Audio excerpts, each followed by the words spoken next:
we always try to do what's best for the patient and the pharmacy at the same time.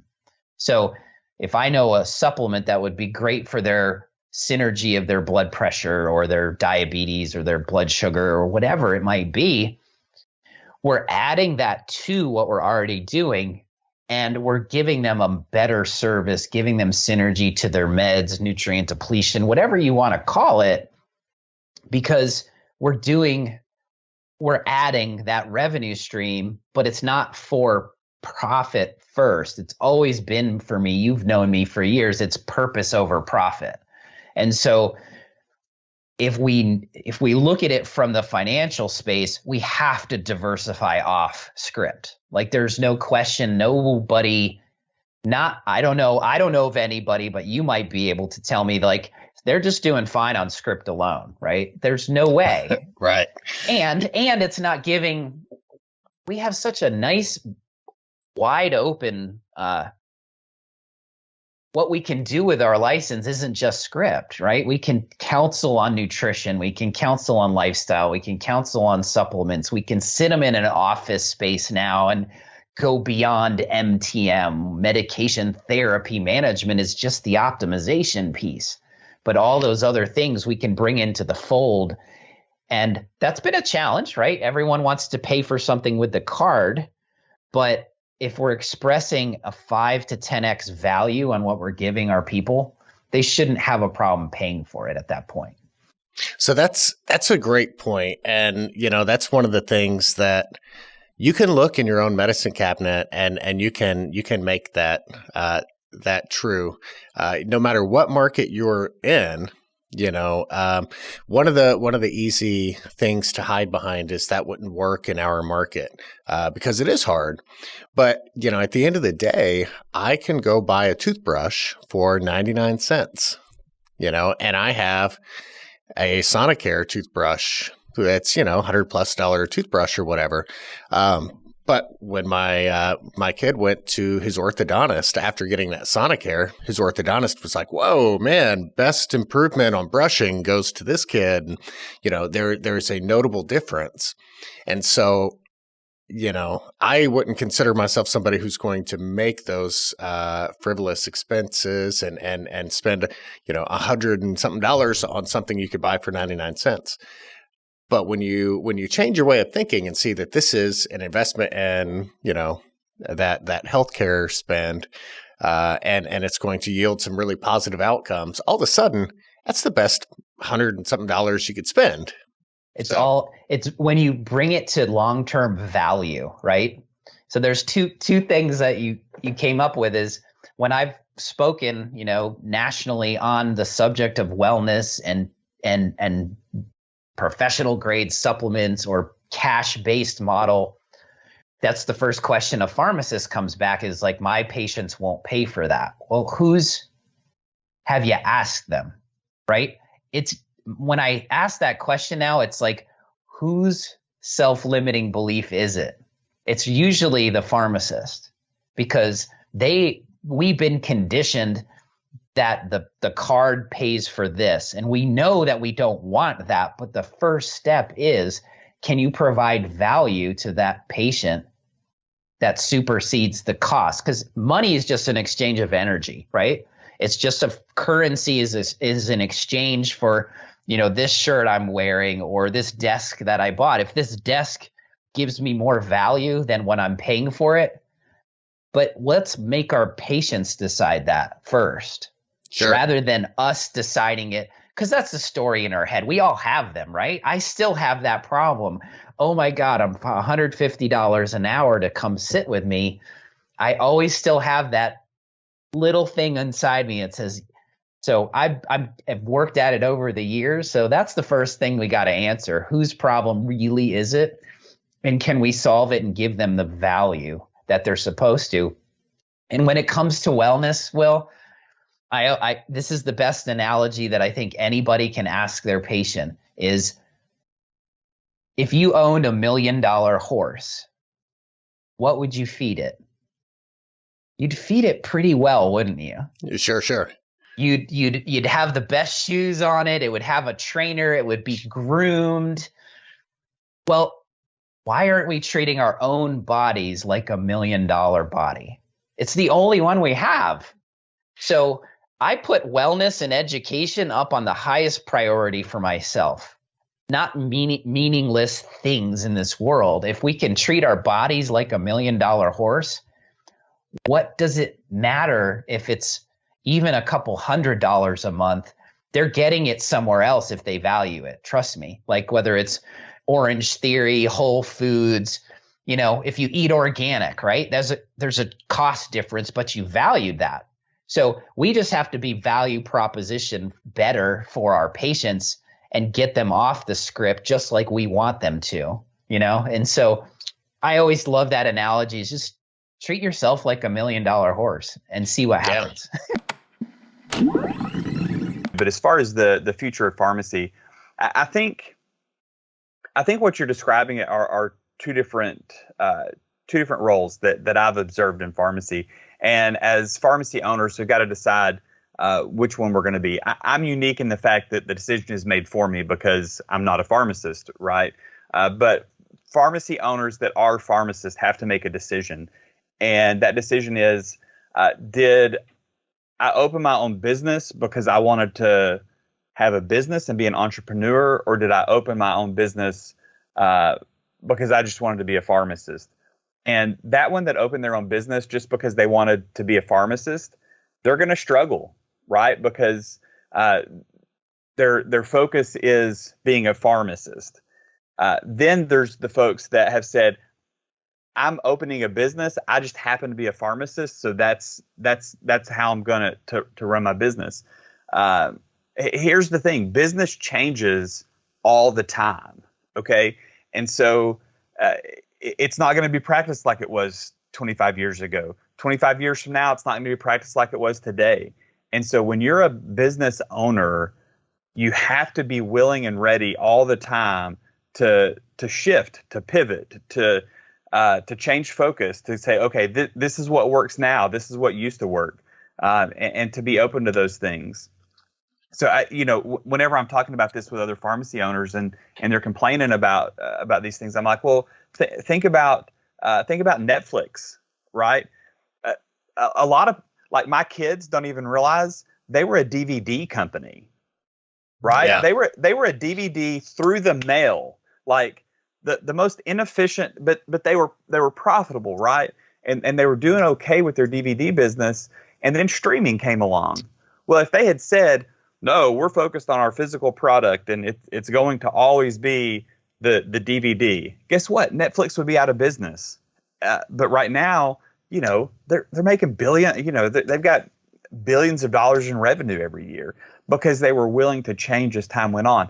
They didn't say we're in the DVD business. They said we're in the entertainment business. And so for us, we're not in the pill business. We're in the pharmacy business. And those are two very different things. So as long as pharmacies keep focusing on, hey, we're in the pill business, yeah, that is the red ocean. That is the shark-infested area. If we focus on the fact, hey, we're in the healthcare business, that changes the game. And pharmacists, and that's the funny thing about this to me. This is from an outside perspective, right? Not being a pharmacist. It's so funny to me that pharmacists didn't get into the business to hand out pills. You go talk. Right. You go ask any pharmacist. Did you get into pharmacy to be able to hand people pills? No. Why'd you get into pharmacy? Because I want to be an integral part and an approachable, relatable part of their healthcare journey. Okay, let's go be that. Let's go do that. But yet we get so focused and myopic on what do they reimburse me for these pills? I'm going to back up to even something else you kind of talked about where you started these new programs. When I'm sure you coach too, not just on team and team building and things like that, but I'm sure you do a fair amount of coaching on like, how do I just stand up a new vaccine program? Right. Yeah. I looked at your website. It looked really rich of what you guys do and do for your community. What's your advice for somebody who's like, man, I don't even do them yet, but I want to talk through it with someone? Yeah, I think that's pretty common. And I think, vaccines are even high level for some folks. Sometimes just making your workflow more efficient, can be a big deal for some of those pharmacies. But, if they were just going to start out and they hadn't done any of that, you talked about our website, becoming a community stakeholder is really important. And that's something that we cannot ever be beat by in a chain pharmacy. They're never going to be shown as a community stakeholder. My location number 3 that we bought, we've had a fairly difficult time growing that location. It's just a really tiny town, and everyone is elderly, so they pass away, and we've had a hard time replacing those folks. And we have done all kinds of stuff. I mean, I'm talking giving away Yeti coolers and flat screen TVs, and can't figure it out. Well, last week we invited a taco truck to come make street tacos, and we offered free tacos for anyone that wanted food. We delivered to the school. We delivered to a senior citizen center. We did this, and we have gotten more just raves out of tacos than we've ever gotten out of, free $50 gift cards and prizes. And it's because people are hungry. They don't have restaurants in the town. Fair. It's free food. We ran out of tacos. I mean, we completely ran out. We ran out of food, and we had a ton. I mean, the taco truck did not have any food left in their truck. So I think just showing your community stakeholder, in the city of Sapulpa, where our main store's at, my wife and I also worked to help open a free clinic. And I think that's been pretty awesome because we've got, we've had the free clinic open since 2019, and we've had a tremendous group of physicians who have been helping us out, and they've been seeing patients since then. We only got the pharmacy open a few months ago. It was a lot harder to open a free pharmacy than it was a retail pharmacy. There's a lot more red tape associated with that. But I think doing things like that, in both towns that we practice in, we offer free laundry day right before Thanksgiving, where we'll just be there to help them fold their laundry and stuff, but we also pay for all their laundry that day. So when they come in, and so just different ways that you can give back. And it's only, for me, the community is what supports us. That's why we have our doors open. So why wouldn't we be supporting them? So I think if they want to start a vaccine program, I would start by making sure they are a stakeholder, because it is going to be a totally out of the box idea that they're offering vaccines. Yeah. I think that's where I would start. That makes total sense, actually. Yeah, and it fits in line. Through COVID, we talked to a bunch of people, like almost everybody that's been successful in this has had some kind of relationship with public health or, local anything, the Chamber of Commerce, whoever it was, they've had relationships with their community, and all of those things that's what made them successful. I think it's really interesting because when I started pharmacy school, I remember asking a question to someone and saying, like, if I don't think this prescription is right, like, do I have an obligation to fill it? Because I'm like, where does that ethic part of, where does that come in? Or is your job really just to fill this and get it through their counter and make sure that everything is correct in what the prescription says? And I recognized at that point that as a pharmacist, I have the opportunity to say, I don't think this is correct, and I'm not going to fill this for you. And that is exactly what Dan did. And I think that as a industry, I really think that's a hard decision to make, because it does become like, okay, are your supervisors going to support that? Like, where does your own personal ethics come into that whole piece? But what he did, I admire so much, to say, like, this is a problem for my patients. I recognize this particular provider that seems to be an issue, and I'm going to go back like all the way through these steps, and I'm going to help our community solve this problem. Right. And but the harder really piece of that is that you're a huge advocate against the opioid crisis, and you're doing your part to save that patient that's in front of you. Yes. But at the same time, there's only so much you can do, because that patient's going to get frustrated. They're going to take it to another pharmacy that will fill it for them. Yeah, and then there's the really part that what was that HBO show with Michael Keaton that really was it Dope Sick? Yes. That one, every episode just made me just nauseous. Yeah. And that's started that. Do you think any pharmacists actually feel like it's their responsibility to fill it anyway, or do you think they hide behind that? I think that a lot of a lot of pharmacists might feel kind of complacent in the fact that they're just going to fill it because it's maybe not necessarily their responsibility to navigate that situation with a patient. And frankly, how do you really know if it's appropriate or not? If you're just in a community setting and you don't see what that indication is, do you really know the patient? Do you have 400, 500 scripts coming through a day? And I recognize that that can be a huge barrier. So I don't mean to criticize pharmacists in general for just passing that prescription through at all, because you don't always have all the information. And Dan particularly was in an independent pharmacy that was much smaller, so he could recognize those things much quicker. But I think for me, even independent of the not filling a prescription like that, taking the charge to educate that patient when you do see that prescription come through. Do you know how to dispose of this medication if you have extra? That's something that's really important to me. I've worked with the DEA in National Drug Take-Back Days for the past 2 years and helping people understand how to safely dispose of the medication and get rid of it, and advocating for getting rid of the extras, because that tends to be a huge issue in terms of getting these medications into our communities. When people have all this extra and then they're like, oh, where did all the extras go? Or they're like, oh, I've got some of this, let me give it to you. And the danger that comes along with that, in terms of just safely storing medications so that people can't access them, that people can't your children can't accidentally take them. And so there's other things that we can do even outside of, intervening and saying, I'm not going to fill this, but there's so much education that we can provide people to make sure that they understand. If that prescription maybe comes through with a naloxone prescription, saying, do you have a family member in your household that knows how to administer this? People think that you administer Narcan or naloxone to yourself.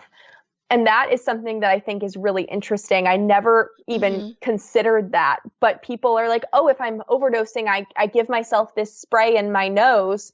No, not at all. And people, if they get this prescription for naloxone and they don't know that someone else is supposed to use it, it's not going to help them. Right. So making sure that they fully understand what they can do with the tools that they have in front of them. And, opioids are appropriate in a lot of situations. I'm not saying that they're not, but I mean, do people recognize the risks of them when they're prescribed them? Are they really given all the information? I'm all about empowering people with knowledge. I'm not here to tell you what to do. I'm here to give you the information about the risks and benefits and allow you to make your decision as a patient. If your prescriber gave you this prescription for X, Y, or Z, I want you to understand what the risks and benefits of this are and what potentially you can do to keep yourself and the people around you safe. I feel like that's my job. So if the FDA is going to try to keep pharmacists from being able to prescribe, what's the pharmacy going to do? Make a relationship with a telehealth provider? I think what you're describing is the tectonic policy implementation, value proposition battle of the next 3 to 5 years, frankly, because there's been some open questions that got settled during the pandemic. Like what? Can pharmacies bill medical? Are pharmacies willing to schedule patients? Can pharmacies derive a margin from providing services and load balance their labor?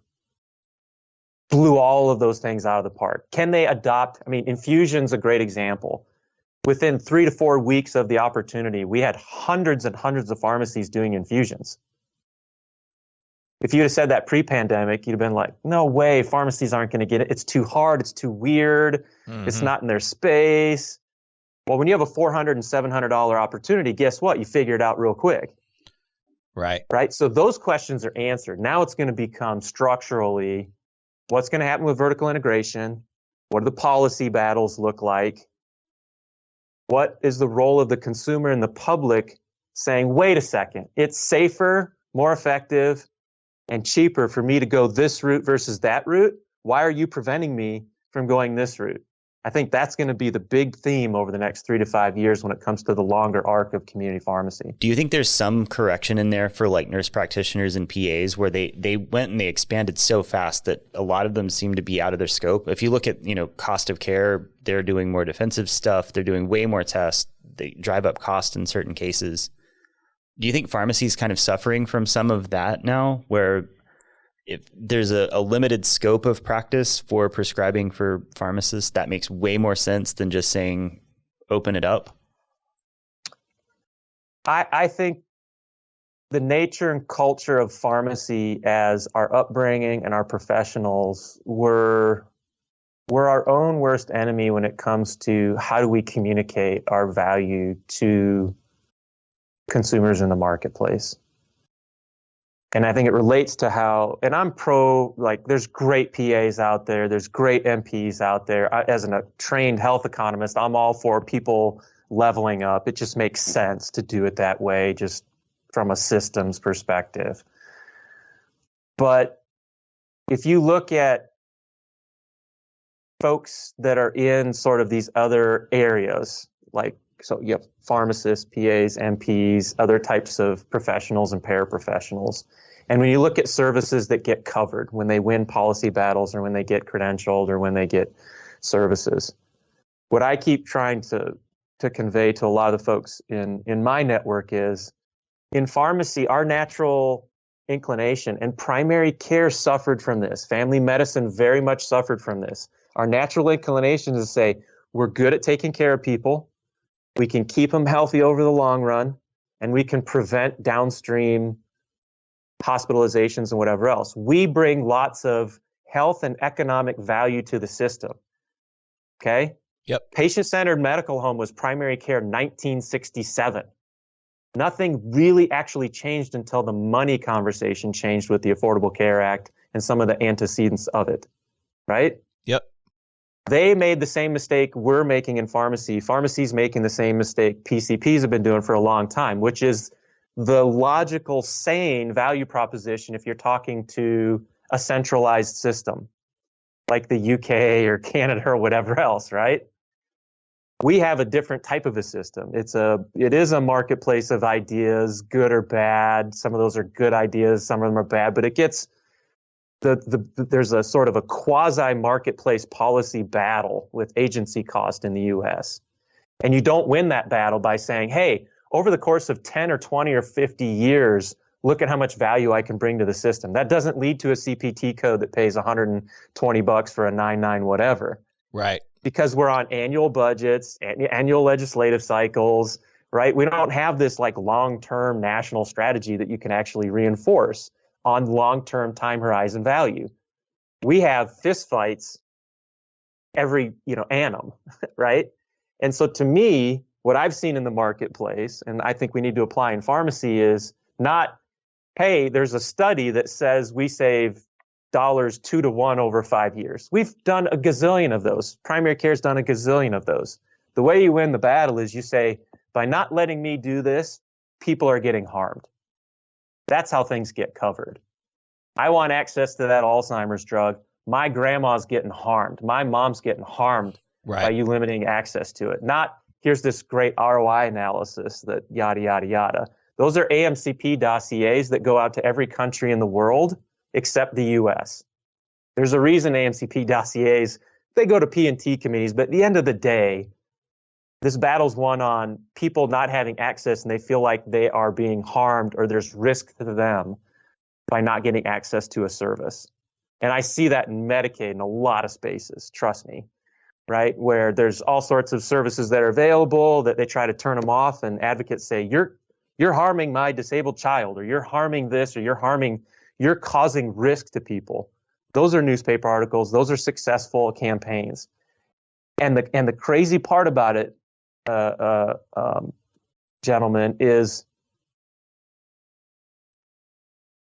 pharmacy, along with primary care, are probably the two principal providers and conveyors of safety. If you had to pick two providers in your life, or for your mother and father, right, or your son or your daughter, that you want to make sure have their crap together for your safety, it's those two. But yet, we both do a really bad job of saying, if you don't have good access to primary care services and you go have access to pharmacy and pharmacy services where we can actually organize stuff, here's all the bad things that happen to you. We've got to do a better job of that. Let's step back like 3 breaths. When you said the program for training technicians is rolling out this month, where is it rolling out, and what kind of training does it look like? What does it look like? Yeah. So thanks for asking that. The experience we've had with community health workers. So we trained our first technician as a community health worker about almost 4 years ago, I guess. And each state, the curriculum's a little bit different in what's required. But I can tell you the journey in Missouri has been get them trained, get standardized curriculum, get that recognized by the state, and then see what you can do with that from the pharmacy and the outreach worker standpoint. So that we'll just put all that process aside and just assume that either states recognize a community health worker or they're interested in recognizing a community health worker. So what we did was we were approached after some success that we had in public health arrangements and so on in the state of Missouri to help create a curriculum specifically for pharmacy technicians. Okay. Because what we're finding is, I was just at the PQA annual meeting last week, and everything's social determinants of health now. Yeah. Really? Yeah, I guess we were. Yeah. Yeah. So we were there, and it's funny. Everything's SDOH, social determinants of health, the last mile care, local. But what happens is a lot of times, in my experience, those that are in charge of providing that are a lot of times not local. And the people that need to be engaged, that are the highest cost, most at risk, those people are the ones without cell phone minutes or broadband. Right. So how do you've got to have somebody local. So having a sustainable place in a community like a pharmacy to have an SDOH expert like a community health worker just makes sense in today's environment. Our state saw that. So they commissioned us to help build a curriculum based on the framework of some curriculum that already existed. Like, here are minimum standards for curriculum. Okay. So Bianca Daisy Bell, our clinical director in for our company, for our pharmacies, helped, and she used to be in academia. And so she helped write this curriculum, got it approved in the state of Missouri. And then we took that curriculum and we commissioned CE Impact to help us make that sustainable. Because one of the things that we found out was, this curriculum's great, but if it's at a community college and that's, the classes from 3 to 6 on Tuesdays, a technician ain't gonna be able to go do that. So we had to think outside the box and come up with something that was longitudinal. The hours were maybe work at your own pace, cohort based, but that technicians could do. And so our first cohort is being onboarded right now in May. We're gonna have 3 classes this year, and we're scaling this as fast as we can because the need's there. I've talked to By the end of July, I'll have talked to 6 different states, I think, whether it's their state association, pharmacy association, whether that's their public health department, whoever that is, about this endeavor, because it's a solution that's pretty simple. Like, okay, so let's empower our technicians to focus on in-need patients. That's all right. Let's come up with enrichment opportunities for our current staff that makes their job more rewarding. Not a big downside either. Right. And maybe it helps provide some, you're the target of last mile care for underserved populations. I mean, that's still all, that gives you the good warm feeling all around. Right. Yeah. And that's one of the things, through a lot of the podcasts we talked about, it's really been focused on, pharmacy just absolutely hitting a home run for public health. And, we're all that, if we weren't into public health, we probably wouldn't have been pharmacists in the first place. And so, this seems like a really nice natural evolution of, all right, pharmacy's proven that public health has to be a central tenet of what we do. And like most good programs, they're successful because you have really good technicians doing a lot of the groundwork. So I really like the idea of it. I have to see if Texas is doing anything like that at all.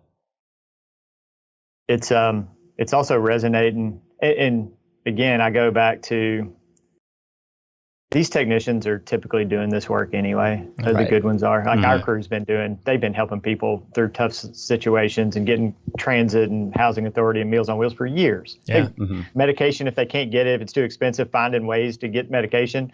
We just consider that like normal practice, but that is hugely important, especially if you start quantifying like how much money is saved. We showed in our first community health worker project, we showed that over 100 patients, we saved an average of $70 out of pocket per patient per month. That's not total cost of care. That's $70, and that's only in patients that determined that they could afford their medicine afterwards. And so that $70 was out of pocket per month that we saved people by engaging a community health worker and a pharmacist, their healthcare provider, to really triage the situation and make sure that it was affordable.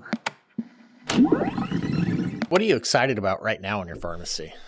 I don't know, excited is necessarily the word, but Well, I mean, the one thing we realized with all this COVID is medical billing is just a disaster. Yeah. I mean, there's a lot of them out there. And look, I get it. They're probably all overwhelmed as well because, nobody was set up for all these. So we're really working through that, trying to get that all cleaned back up. I mean, we're still cleaning up claims from last year, for goodness sakes. But our growth moving forward will be to grow that independent living concept as much as we can. Well, the nice thing about it is you really can plan your deliveries. Connellsville and Claysville have a larger geographical area. So we know when people need their meds. We know when they're coming due.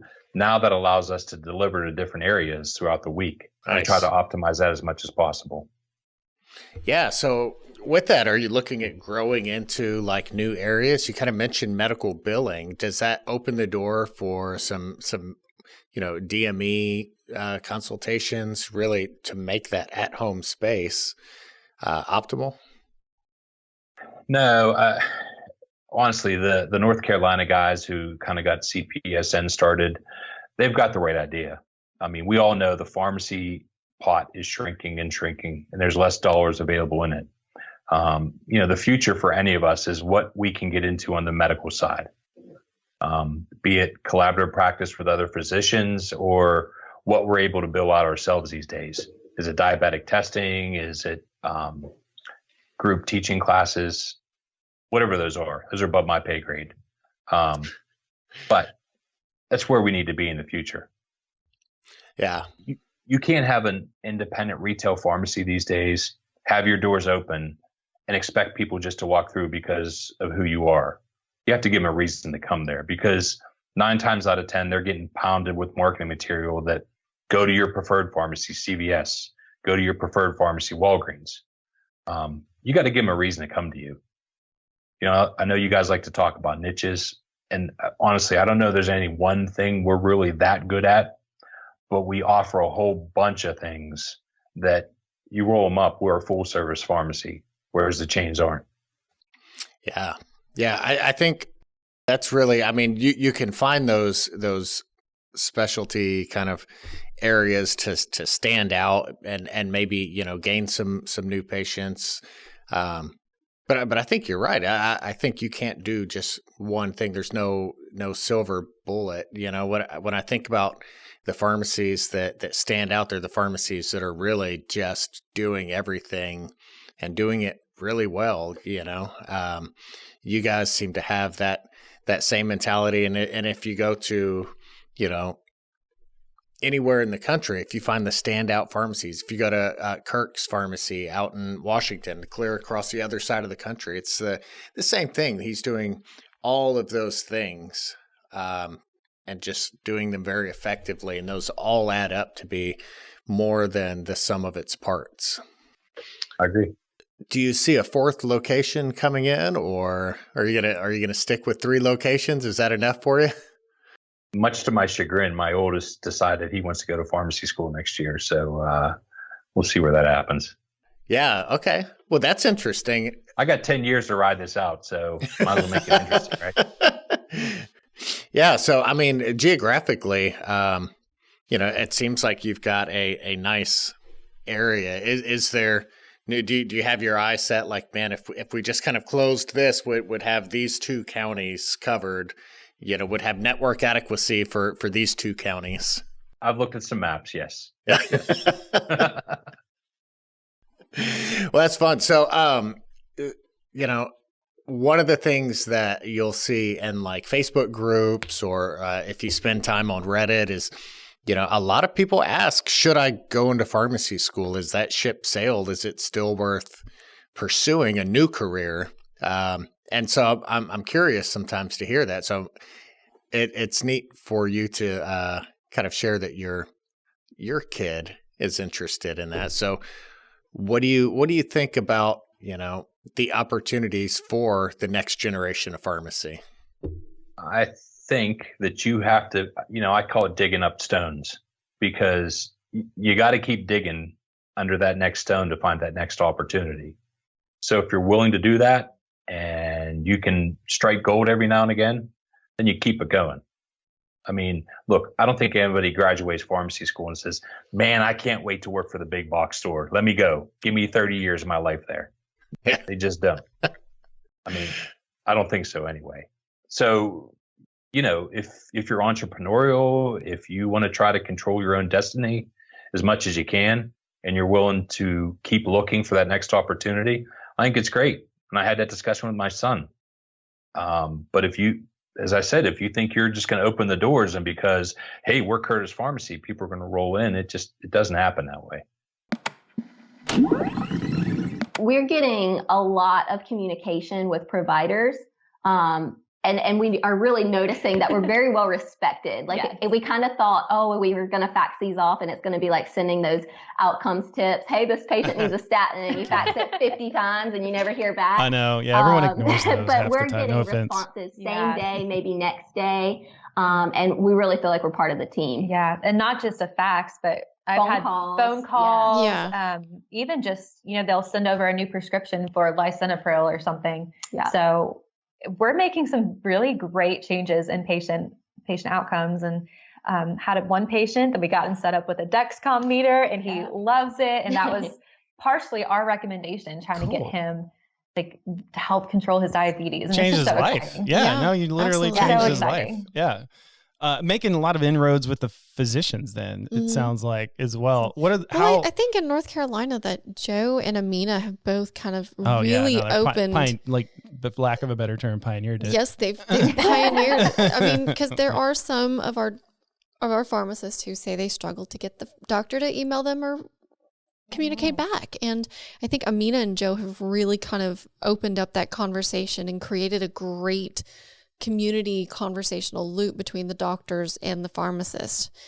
So I think it's amazing and a great testimonial to get other states and other pharmacists to get off behind the bench. Well, and also what they're doing too is they're providing value first. Like if I'm faxing you, hey, this is what I did for your patient, you can go update your chart notes, whatever you need to do, and go, hey, this is what. It's way easier to go knock on that person's door and go, hey, I'm Tory, I'm the one that sent you those faxes about your patients. Man, you can have it's a much more approachable conversation than just straight up showing up. You've never met me before, but this is what we do. Well, and not to mention that now you've created that conversation and then just engagement, and so now it's like, okay, they actually take care of my patients. It's not just going to be I send a medication and it may or may not work, and who cares? And that opens up more patients being sent to your pharmacy. And that's a good point. Yeah, and you're also that's the end goal. And what Madison just typed up some gold here, so I'm giving you credit for that. But it's way easier to walk up to them and go, "This is what I did do," and then tell them what you can do instead of just saying what you can do, right? So instead of putting it the way that you. That's a lot of this, and a lot of what's going on is we're trying to get the data that the state is collecting.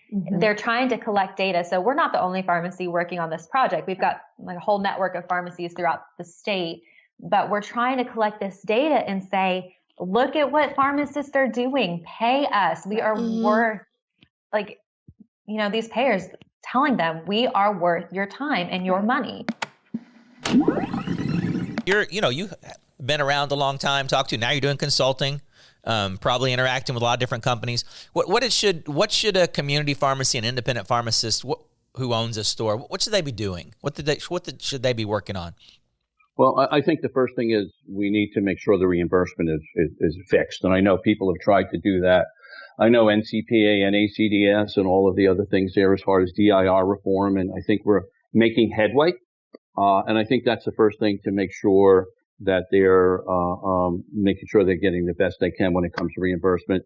I think the independent pharmacy needs to make sure they pick the right PSAO that they feel comfortable with, that's going to negotiate with them. And I also think that an independent pharmacy needs to get involved back to community-based, where they could potentially make a difference, and to go back out again years like they did in the past, to go out and speak to the community about bringing them into their thing. And there's organizations out there like CPESN and other ones when it comes to clinical outcomes and things like that. And they need to continue to do that. Companies like Change Healthcare that I still consult for, the clinical product, and there's several other companies out there that are doing that. And I think they need to look at that as far as what they could do. Just sitting there putting pills in a bottle and worried about DIR and worried about clawbacks and worried about getting cut out of network, I think they need to look at that. And I think they also need to spend as much time as they can, even though it's costly, with the patient. And again, it's still trying to balance all of those things. But I'm going to kind of add on to what Jeff asked, and you've been kind of saying in the background, but that we've also heard from other pharmacists who've had a very successful and thriving store, and that's they've got to get out from behind the bench and, get these med students in and let them get their years of bench experience while you're growing the business. So I think that's the biggest thing. Like Erich Larson is the biggest coach on that, is that get out from behind the bench. Yeah, it'll be interesting to see what people do. Even though I talked to one pharmacist this last week, they paid $1 million in DIR fees last year. $1 million. Had it not been, and another guy I talked to had a long-term pharmacy that would have lost money last year without COVID testing. So, kind of this last year, COVID testing and vaccines have kind of helped. But kind of help them get their books back in order and fix some of their bad debt and stuff. But the question now is, well, what are you going to do next year? What are you going to do next year to make it? So I think that's a well point. I talk to a lot of the pharmacy chains. I talk to some independents, talk to independent pharmacy vendors all the time. And unfortunately, or fortunately, because of COVID, those numbers were fictitious. So they grew tremendously, to your point, Jeff, last year. Well, how are they going to keep that up, or how are they going to do that? And I think there's going to be a rude awakening. And, listen, we hope the pandemic goes away. I know we talked about the fourth vaccine. We talk about future like flu, every once in a while, every year or two, getting a vaccine for that. But I think that's going to go away, or it's going to go to the sideline temporarily. And they need to figure out where else they're going to make additional money. And I think, to your point, Marsha, by them coming out of the counter, by them spending more time with the patient, working things out with local payers, and doing some stuff there. Christian, I'm not sure, Tadras from St. Louis is working on some things as well. NCPDP, where I'm still involved on the foundation board, we're looking at value-based care and how standards could help promote that. Yep. And I think that's where all of this is going, because it's not putting pills in a bottle anymore, because you won't survive doing that. As a pharmacy owner, as a pharmacist, you're doing the best you can. You're buying drugs as responsibly as possible, keeping your inventory lean. You're doing all the right things.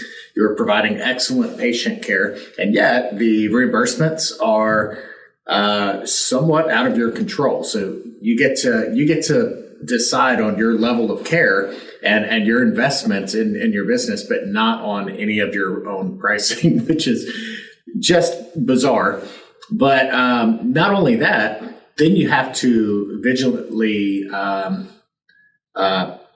defend your profits that you have gotten. Yeah. So over the past few years, we've seen at least awareness arise about DIR fees and PBMs, because even just a couple of years ago, I think most people were unfamiliar, and now those are part of the healthcare conversations, at least. So when did you see those numbers start to creep in and really have an effect on day-to-day business, where you guys said, hey, there's a new challenge here we need to make sure that we're being proactive on? Yeah, so DIR fees are actually kind of fascinating from that perspective, like the timeline here, because when I went to pharmacy school, they existed, but like no one was paying attention to them, because they were a tiny proportion of the business at that time. If you read the most recent proposed rule from the Centers for Medicare and Medicaid Services, they list a chart of like how much DIR was collected from pharmacies by year. And like they started in 2010, and the fees were like in total for the entire country, like $10 million or something. And that was like 0.001% of total drug costs. And today, drug costs to Medicare. And today it's like you look and it's grown by, CMS put this number in their thing, 107,000% increase until 2020. That doesn't include 2021 and certainly not 22. From 2010 till 2020, the fees grew by 1,070 times is the way that I like to put that, because 107,000% just doesn't mean anything to anybody, right? Right. But they've increased by a factor of 1,000, to the point where now they constitute 4.5% of the total spend on drugs in Medicare, and that's just pharmacy DIR.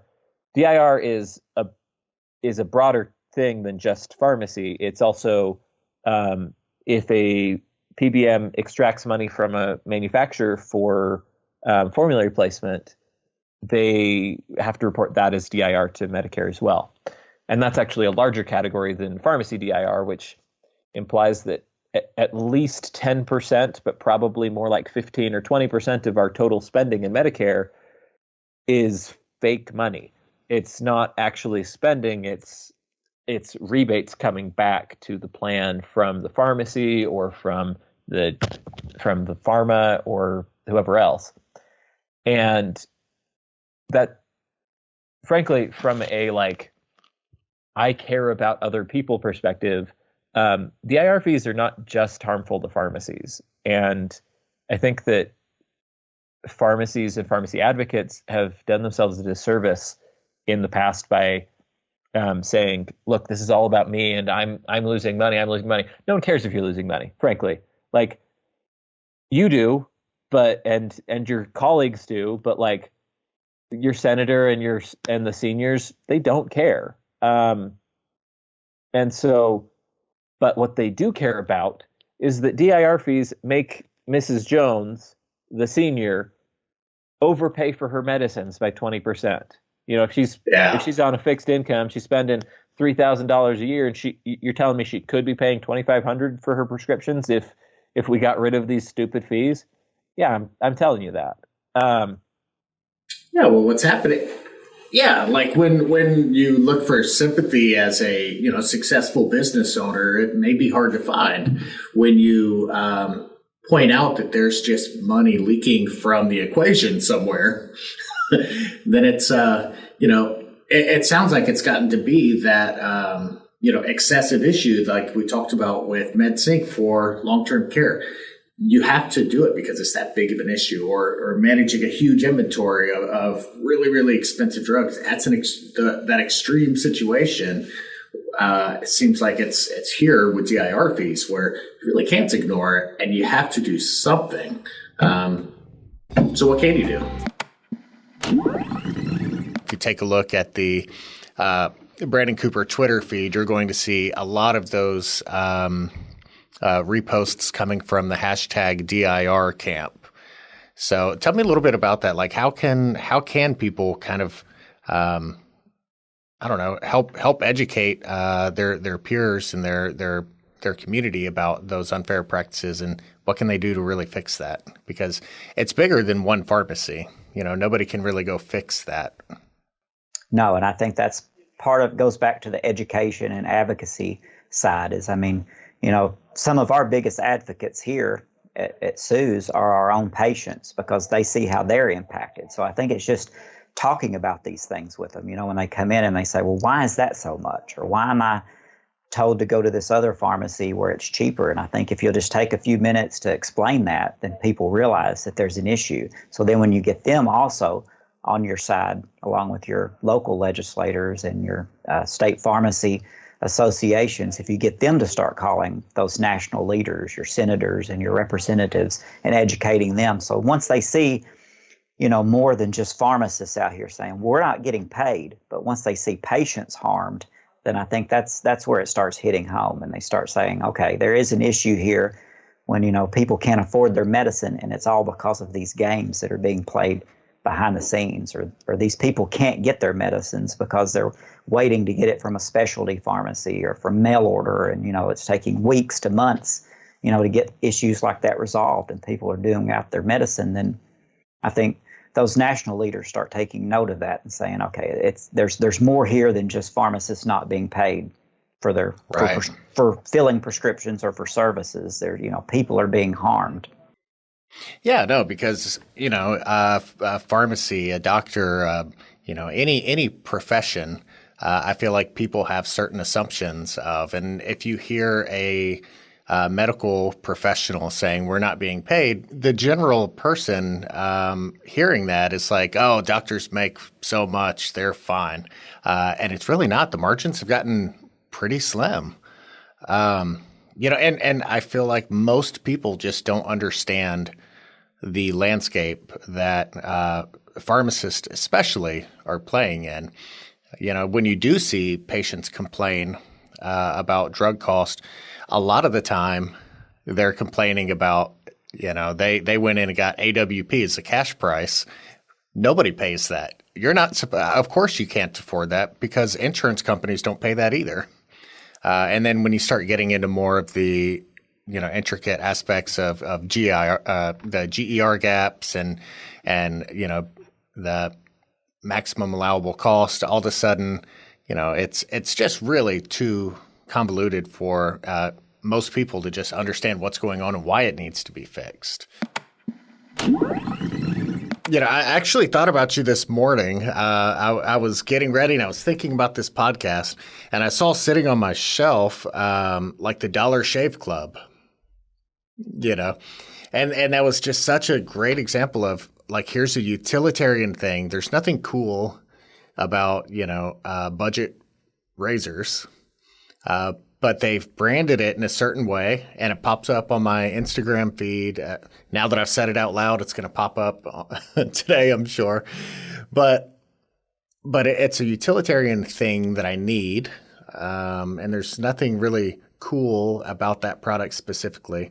But they reached me online. They offer a product that's delivered, it's convenient, and they branded it in a way that makes you feel like it's something cool when it comes in. It's got like some nice graphic design. But they're able to fill that niche and kind of change the way you think about that product. And now these razor blades that cost nothing, they've turned it into a really great business. But again, they've just kind of changed the way people perceive that utilitarian product. And I think there's so many different areas of healthcare and medicine that they can kind of get that same treatment. Just make me think about it a little bit differently, right? Like, how many other of those utilitarian products can you just kind of recall the logo and think of like that? So. Right. Or not necessarily make you think about it differently, but maybe put it in a format that's like fun to digest. So if you're going to talk about MedSync, it's kind of a boring topic, or you're going to talk about, so think about a way that you could sort of recreate those in a format like a reel, like an Instagram reel, that's going to have more of a hook, or it's going to be slightly quirky, that's going to make people chuckle and give them a chance to like remember that video about maybe it was kind of funny, or maybe it was just a little weird, but it's going to stick with them, So that's, and those are the ones that like we've gotten really good traction off of. Like I was just looking over, some of our posts and promoted posts in the past, and those ones that we've been a little comical on, but still serious and still presenting information, have definitely done the best over the ones that we've just been like really serious. And granted, it would look professional, but people just kind of just bore out, and they people's attention spans, I think they're just getting shorter and shorter.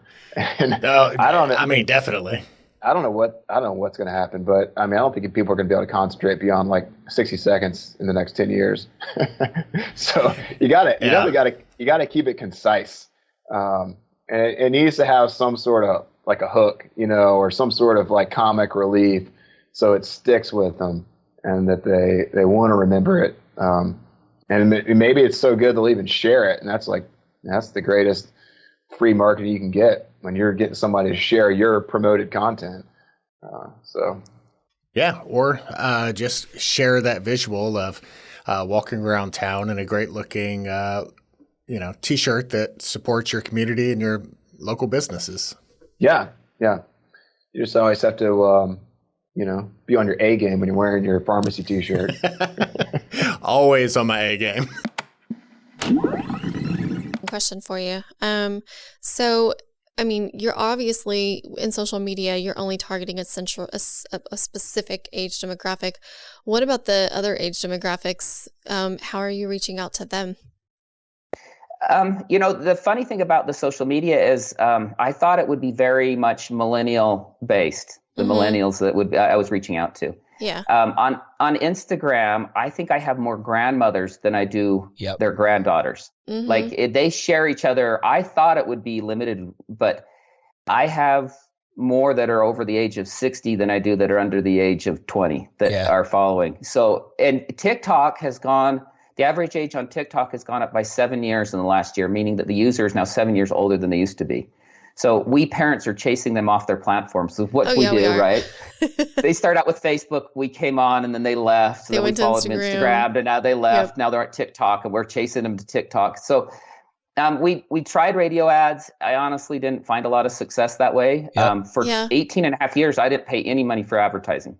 I just did me as good as I could. And so I actually have gone out from reaching other groups and come back into social media because I can do a post for free.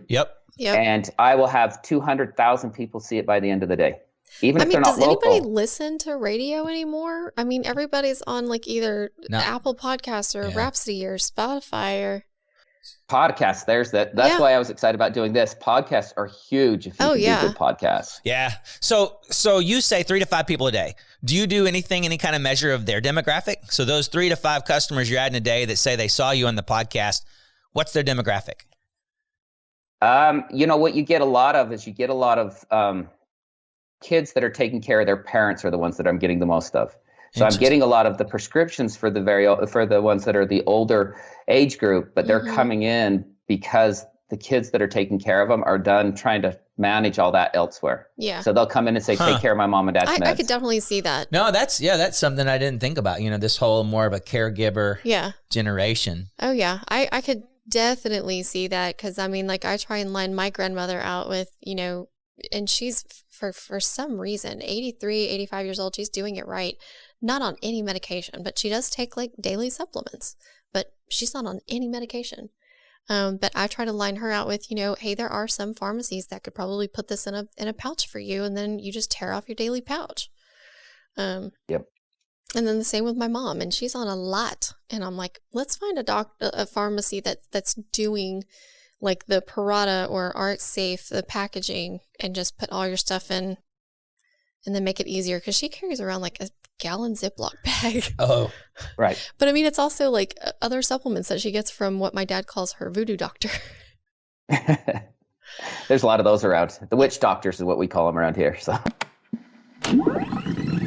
How would you say the pandemic has affected management training and management styles?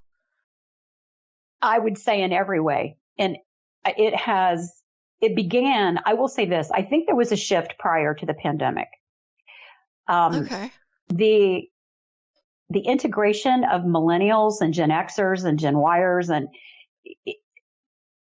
things, we began to get a sense that things were not going to be the same. That we were going to have to manage people differently. We were going to have to lead people differently. And so I think the pandemic just accelerated it, perhaps, Marcia. It just. I think I agree with that statement. It ignited what was already perhaps forming. And, the other piece of this too is deciding for yourself what kind of leader you want to be in your life, right? Whether it's personal or professional. So I think it impacted how people show up as leaders. And now we have to look at the management and leadership development programs that existed before the pandemic. To what degree are they even relevant anymore? Do you do anything in your class that addresses remote leadership?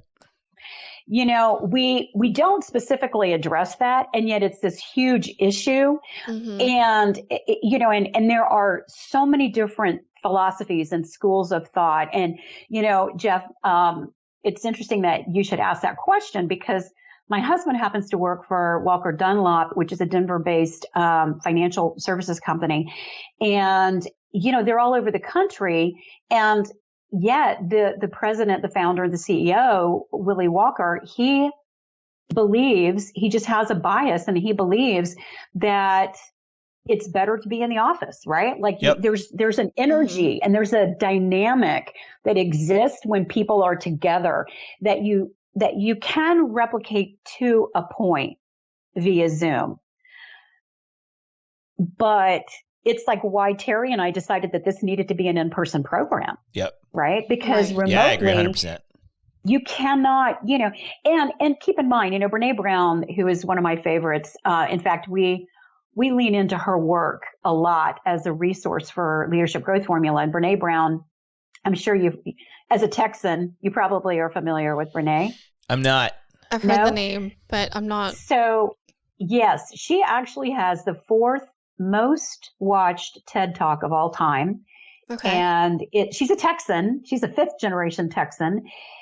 She is a researcher, author. She's just blowing up the business world these days with her latest book is called Atlas of the Heart. She does 2 different podcasts. Wow. But that 2009 TED Talk really launched her career. She'd already been an author of several books because she's a researcher and professor at the University of Texas. And so she, in one of her books, Dare to Lead, she talks about we as human beings are hardwired for connection. We are truly hardwired for connection. And so, Jeff, to your point, it makes it difficult, I got sidetracked with my little sidebar promo for Brene Brown. But it does speak to the need for some people, right, to be in that collaborative environment. And so how we address that, because we don't necessarily specifically talk about how do you manage a remote worker, is if you are showing up, right, as the leader you want to be, and you trust and you are confident in your leadership capabilities, then you manage that scenario, right? You manage the person, perhaps not the process. You manage what that person is going through. Since 2020, that was a changing part for Phipps Pharmacy, not because of the pandemic. The pandemic was huge for everybody, but I had decided. I did a little survey from Tony Robbins, a motivational speaker guy. And this is what drives you. And I did the survey, and it came out that what drives me is change. And so once I knew it, but I never had really thought of it the way that it presented it. And so in the first quarter of 2020, we changed wholesalers, changed buying groups, changed PSAOs. We switched to Pioneer RX, and I opened a location all in the first quarter. Wow. Not to mention a pandemic occurred, sure. Which would have been enough. So all that was the first quarter. Then a year later, we bought our fourth store, which would have been in July of 21. And so identifying that change and trying to figure out like how do you change and how do you make things better. We've changed phone systems in the last 2 years. We've become active with CPESN in the last 2 years. All those because I really identified that I enjoy that change, and either you change quickly or you lose, is my opinion. And so we've tried to be adaptive and not change things that are working well, but find where we're missing and make change to get to solve problems and solutions in our business. And so it really has evolved. Phipps Pharmacy has doubled its staff numbers in the last 2 years. Oh, wow.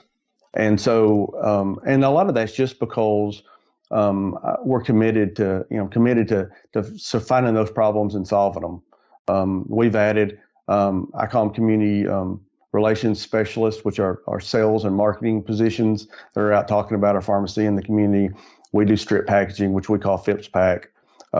We do immunization clinics on offsite. We do compounding, and so we're out talking to providers and that kind of thing. Those are things that I sat back and thought, I need to find somebody. And then really in the last few years decided, all right, let's quit talking about it and thinking about it. Let's just go ahead and make the change and do it. And so, and really, I know it's a Pioneer podcast, but I've been, one of the biggest changes we've made, and my staff is happy with the changes with Pioneer. We're so much more efficient. We can do more things.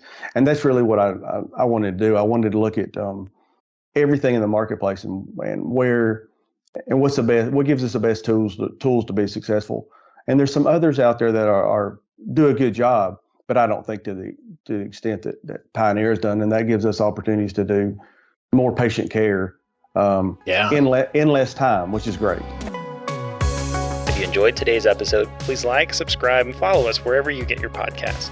Give us a 5-star rating on Apple Podcasts to help us reach more pharmacy professionals like you.